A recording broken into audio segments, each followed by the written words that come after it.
To my husband, Christopher, I love you. Hi love, ito na yung pinakahihintay natin. 12 years may get sa wakas iisa na tayo. Alam naman nating hindi naging madali yung mga pinagdaanan ng relationship natin. Madaming away, iyakan, pero yun yung nagpatatag at nagpatibay ng pundasyon ng relasyon at ng pamilyang binubuo natin.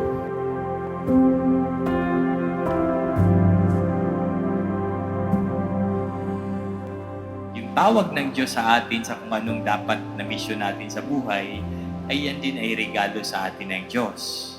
So kung yan ay regalo, dapat meron tayong kaakibat na responsibilidad na may misyon sa mundo ang buhay mag-asawa.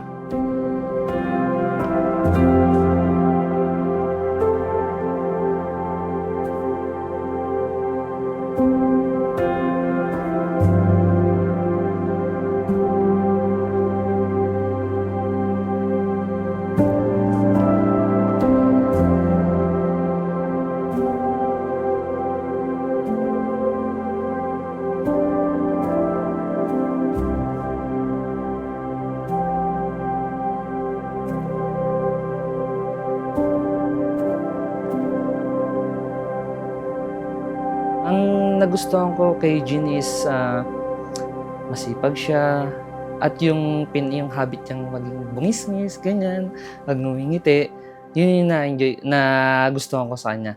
At lalo nung naging kami na, nung sinagot niya ako, mas nakilala ko siya at mas nagustuhan ko yung attitude niya. Kaya mahal na mahal ko yung taong.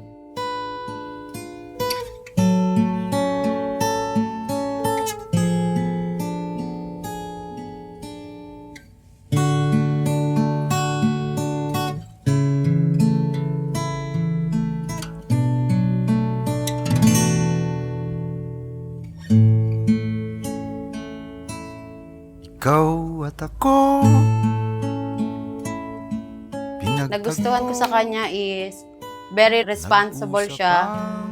Iniisip niya yung future, uunahin niya kami, lalo na si Drakey. Tapos, okay lang sa kanya na mahirapan siya, wag lang ako. Bang buhay.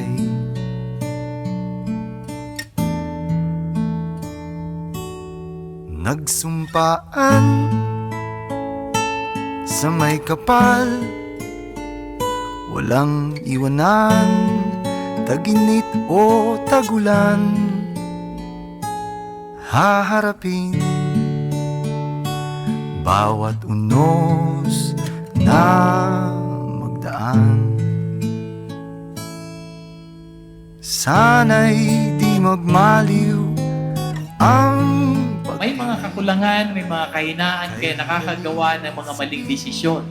Pero ang mahalaga ay yung malalim na pagmamahalan ay magkaakibat na pagpapatawad. At sa pagpapatawad na ito, unti-unti tayong natututo at lumalago at tumatanda tayo na mayroon tayong mga natutunan sa buhay.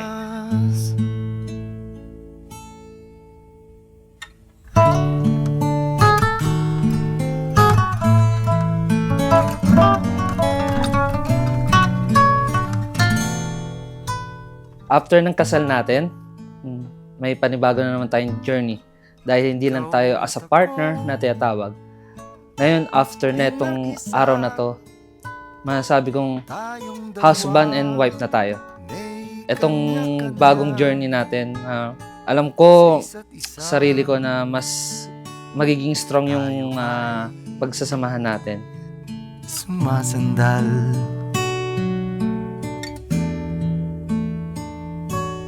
bawat hangad kayang abutin, sa pangambay di paaalipin.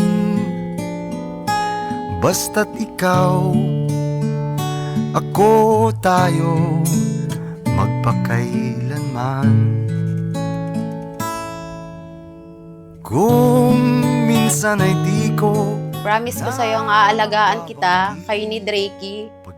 Sasamahan kita sa madaling araw bumili ng food mo at pagluluto kita ng favorite mong carbonara at saka ng cheesy bread.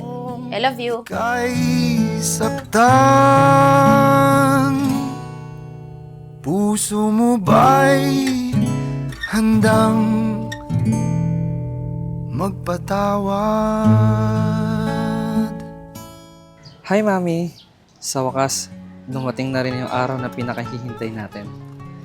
Dati, akala ko hindi na mangyayari to.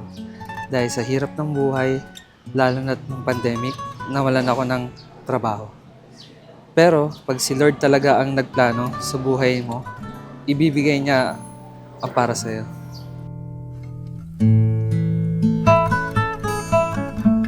Di ko alam ang gagawin. Salamat, mahal, sa pagsusumikap at sa lahat ng sakripisyo mo para sa pamilya at pangarap nating dalawa. Sa walang sawa mong pagmamahal at pag-aalaga. Thank you, Lord. Sa wakas, may taong magiging favorite na ako. Kapit puso kita ang hahayaan. Pangako na mamahalin ka, aalagaan, at pagsisilbihan habang ako'y nabubuhay. Mahal na mahal kita.